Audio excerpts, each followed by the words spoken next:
तो जैसा कि लास्ट पार्ट के एंड में हम लोगों ने देखा था कि प्रिंसेस इस जगह पर आ जाती है। इस एपिसोड की शुरुआत में इरफान बोल रहा था, प्रिंसेस मुझे पता है कि तुम इसी जगह पर हो, लेकिन तुम बाहर क्यों नहीं आ रही हो। इस पर प्रिंसेस बोलती है, हम लोगों की मुलाकात बहुत दिनों से नहीं हुई है इरफान, और मैंने सुना है कि जी फैमिली के लोग तुम्हारे पीछे पड़े हुए हैं। इस पर इरफान बोलता है, तुम यहाँ पर मेरा मजाक उड़ाना बंद करो, क्योंकि तुम्हें भी पता है कि मैं इस जगह पर तुम्हारे साथ मिलने के लिए क्यों आया हूँ। इस पर प्रिंसेस बोलती है, मैं भी तो तुम्हारे साथ मिलना चाहती हूँ, क्योंकि मुझे हजेंगर लॉन्गकन के सीक्रेट के बारे में तुमसे जानना है, इसलिए तुम तालाब के पास आ जाओ। इस पर इरफान भी इस तालाब के पास आ जाता है, लेकिन इस जगह पर प्रिंसेस नहीं होती है। इसलिए इरफान बोलता है, मैं अभी मजाक के मूड में बिल्कुल भी नहीं हूँ, मुझे तुमसे थोड़ा सा काम है, इसलिए क्या तुम बाहर आ सकती हो। इस बात को सुनकर प्रिंसेस भी इरफान को डराने के लिए इस जगह पर आ जाती है, लेकिन इरफान को इस चीज के बारे में पता चल जाता है और वो अपनी जगह से डिसअपियर हो जाता है। इसके बाद हम लोगों को इन दोनों के बीच में एक फ्रेंडली फाइट को दिखाया जाता है, जहाँ पर इरफान बहुत ही आसानी के साथ में प्रिंसेस के हाथ को पकड़ लेता है। इस पर प्रिंसेस बोलती है, तुम अब भी लोगों को मारने की राह पर क्यों जाना चाहते हो। इस पर इरफान बोलता है, प्रिंसेस तुम बाद में मुझे दोष मत देना कि मैंने तुम्हें पहले इस चीज़ के बारे में नहीं बताया था। और वो ये बोलकर प्रिंसेस के साथ फाइट करने ही वाला था, लेकिन तभी आसमान में एक क्रैक पड़ता है और जिसके अंदर से बहुत सारे डिसाइपल इस जगह पर आ जाते हैं। तभी एक एल्डर मॉरी किंग को बताने लगता है कि मुझे पता है कि तुम इसी जगह पर हो और तुम्हें इस चीज़ की उम्मीद नहीं हो कि हम लोग तुम्हारे साथ फाइट करने के लिए आएंगे। इस पर पीकॉक किंग लोगों को बताने लगता है कि सच में मुझे उम्मीद नहीं थी कि दो एशियन फैमिली मुझे मारने के लिए इस जगह पर आएगी। क्या तुम लोग इस जगह पर किस लिए आए हो, इस चीज़ के बारे में मुझे बता सकते हो, क्योंकि मुझे तो लगता है तुम्हारे पास कोई उत्तराधिकारी बचा हुआ नहीं है, इसीलिए तुम यहाँ पर आए हो। इस पर यह एल्डर बताने लगता है कि डीमंस और ह्यूमंस के बीच में हमेशा से ही दुश्मनी चलती आ रही है और आज से 800 साल पहले हमने मिलकर दक्षिण क्षेत्र की यात्रा की थी, लेकिन आज मैं तुमसे वादा करता हूँ कि तुम्हारी बॉडी में जितने भी ज़्यादा पंख हैं मैं उन सभी को एक एक कर उखाड़ कर फेंक दूंगा। और वो ये बोलकर यहाँ पर अपने बहुत सारे स्वॉर्ड को समन कर लेता है, जो कि दिखने से बहुत ही ज़्यादा पावरफुल लग रहा था। और इन सभी स्वॉर्ड ने मिलकर यहाँ पर एक फॉर्मेशन का भी निर्माण कर दिया था और इस फॉर्मेशन ने पीकॉक किंग को चारों तरफ से घेर लिया था। और साथ ही इस फॉर्मेशन के चपेटे में इरफान और प्रिंसेस भी आ जाते हैं। तभी प्रिंसेस हम लोगों को बताने लगती है कि इस फॉर्मेशन का निर्माण जी फैमिली और याओ गुआन फैमिली ने मिलकर किया है और साथ ही इन लोगों ने हम लोगों के जुआन वान वैली के ऊपर अटैक भी कर दिया है। इधर पीकॉक किंग इस फॉर्मेशन को देखने के बाद बोलता है, तुम लोगों की पीढ़ी दूसरे पीढ़ी जितनी पावरफुल नहीं है, क्योंकि यह फॉर्मेशन तो बहुत ही ज़्यादा कमज़ोर है। और तुम्हें यहाँ पर ऐसा क्यों लगता है कि तुम इस फॉर्मेशन की मदद से यहाँ पर मुझे कैद कर सकते हो, पर गलती से एक अटैक अगर मैंने तुम लोगों के ऊपर कर दिया तो तुम लोगों का काम यहीं पर ख़त्म हो जाएगा। इस पर यह एल्डर बोलता है, तुम्हें हम लोगों की चिंता करने की कोई भी जरूरत नहीं है, क्योंकि आज हम लोग तुम्हारा काम इसी जगह पर ख़त्म कर देंगे। और वो ये बोलकर एक अटैक को क्रिएट करने लगता है, जिसकी वजह से जितने भी स्वॉर्ड होते हैं वो सभी अचानक से एक्टिवेट हो जाते हैं और वो पीकॉक किंग के ऊपर हमला करने के लिए चले जाते हैं। लेकिन पीकॉक किंग ने टाइम रहते ही अपने सामने एक शील्ड बना लिया था, जिसकी वजह से पीकॉक किंग को कुछ भी नहीं होता है। लेकिन इस चीज़ के चपेटे में प्रिंसेस आ जाती है, जिसकी वजह से उसकी हालत बहुत ही ज़्यादा खराब हो जाती है। इस चीज़ को देखकर इरफान बोलता है, प्रिंसेस हम लोगों को जितनी जल्दी हो सके इस जगह को छोड़ देना चाहिए, नहीं तो हम लोग भी इस फाइट के चपेटे में आ जाएंगे। इस पर प्रिंसेस बोलती है, पहले इरफान तुम जाओ, मैं बाद में घाटी की दूसरी ओर से चली जाऊंगी, लेकिन तुम याद रखना कि तुम्हें उत्तरी क्षेत्र में जाना नहीं है, क्योंकि इस जगह पर बहुत ही ज्यादा मुसीबत है। लेकिन प्रिंसेस यान रूई भी उसी जगह पर है, इसलिए तुम्हें बिना कोई टाइम जाए के इस जगह पर चले जाना चाहिए। और इस जगह पर बहुत सारी ऐसी चीजें घटित हो रही है जिसकी वजह से हम लोगों की जान भी जा सकती है, इसलिए हम लोग अगर जिंदा रहते हैं तो फ्यूचर में दोबारा से मिलेंगे। इस पर इरफान बोलता है, मैं उत्तरी रेलम में जाने के लिए तैयार हूँ, लेकिन प्रिंसेस तुम अपना वादा नहीं तोड़ सकती हो, तुम्हें भी उस जगह पर आना होगा, नहीं तो मैं तुम्हें जान से मार डालूंगा। इस पर प्रिंसेस कुछ भी नहीं बोलती है और वो यहाँ से चली जाती है। इस चीज को देखकर इरफान बोलता है, मैं प्रिंसेस को इस जगह पर अकेला छोड़कर नहीं जा सकता हूँ। और वो ये बोलकर जंगल में ट्रेवल करने लगता है और इसके ऊपर बहुत सारे जाइंट हैंड भी हमला कर रहे थे, लेकिन इरफान एक एक करके इन सभी जाइंट हैंड के अटैक को रोक लेता है और उसे जैसे ही मौका मिल रहा था वह प्रिंसेस को ढूंढने के लिए इस जगह से निकल जाता है। लेकिन ये जाइंट हैंड इरफान का पीछा छोड़ने का नाम ही नहीं ले रहे थे और ये ओल्ड लेडी इरफान को बोल रही थी, जब मैंने तुम्हें पहली बार देखा था तभी मुझे तुम्हें जान से मार देना चाहिए था। और वो ये बोलकर इरफान को इधर उधर पटकने लगती है, जिसकी वजह से इरफान बोलता है, मैंने तो पहले ही आपके काम को कर दिया है, फिर आप मेरे पीछे क्यों लगी हुई हो। इस पर ये ओल्ड लेडी बताने लगती है कि तुमने मेरे सभी डिसाइपल को जान से मार दिया है, तो मैं तुम्हें जिंदा कैसे छोड़ सकती हूँ। और वो ये बोलकर इरफान के ऊपर कंटिन्यू हमला करने लगती है, लेकिन इरफान ने यहाँ पर अपने ग्रेट डिवाइन सूत्रा का यूज करना शुरू कर दिया था, जिसकी वजह से वह इस ओल्ड लेडी के सभी अटैक को डॉज कर ले रहा था। लेकिन ये ओल्ड लेडी बहुत ही ज़्यादा पावरफुल होती है और वो इरफान के सभी पैंतरों के बारे में आगे से ही जान रही थी, इसलिए वह बहुत ही आसानी के साथ में इरफान के जितने भी अटैक होते हैं उन सभी को डॉज कर लेती है और उसे जैसे ही मौका मिलता है वो इरफान को मारने की कोशिश करने लगती है, जिसकी वजह से वह दूर जाकर गिरता है।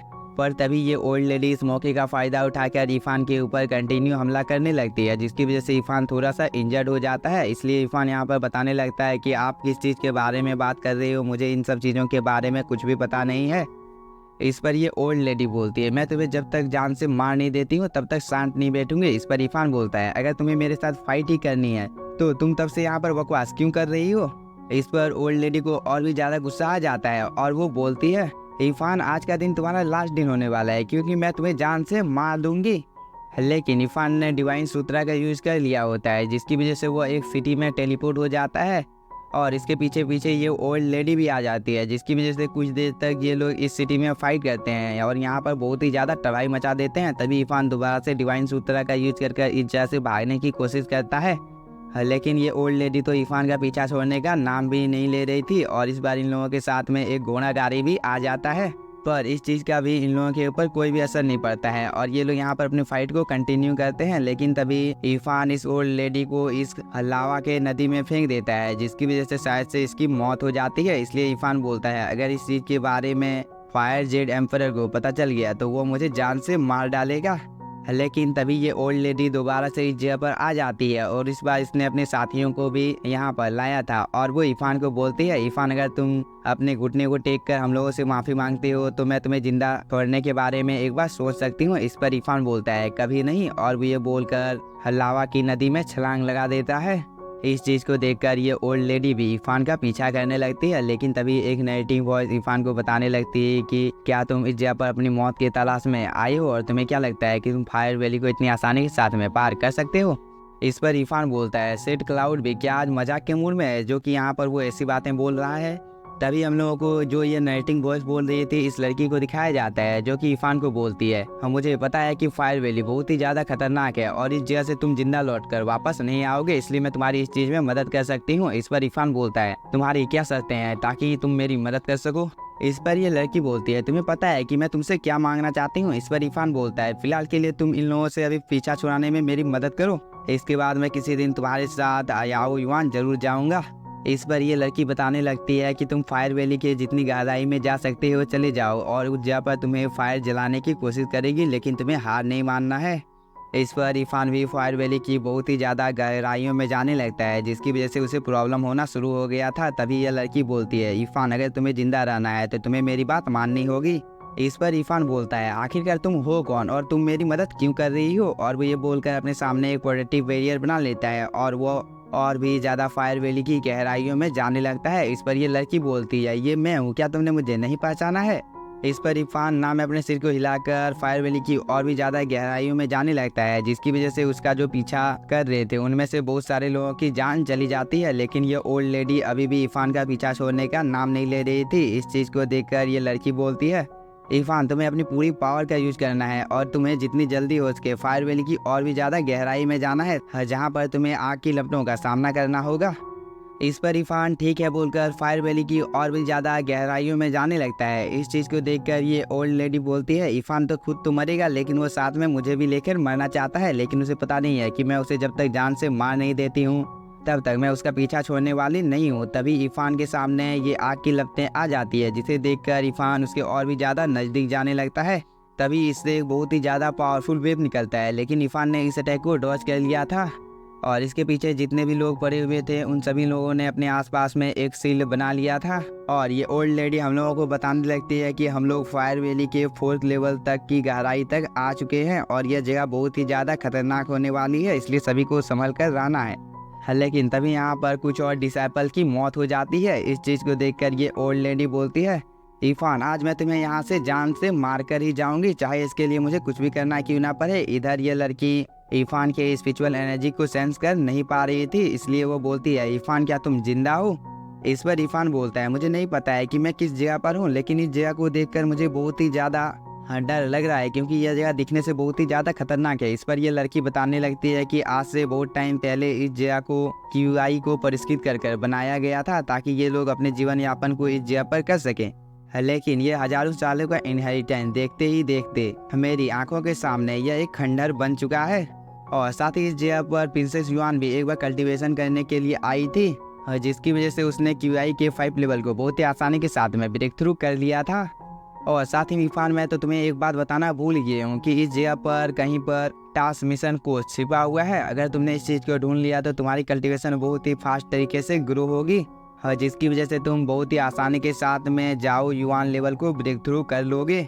इस बात को सुनकर इरफान की नज़र एक पिलर के ऊपर पड़ जाती है जिसके ऊपर में वो कोड लिखा हुआ था। इसलिए इरफान इस चीज़ को हासिल करने के लिए जाने लगता है, लेकिन तभी यह ओल्ड लेडी इरफान को पकड़ लेता है और उसे दूर फेंकते हुए बोलती है, हमें इस चीज़ को देखकर ज़्यादा शौक नहीं हो कि तुम्हें इस जगह के बारे में इतनी अच्छी तरीके से पता है।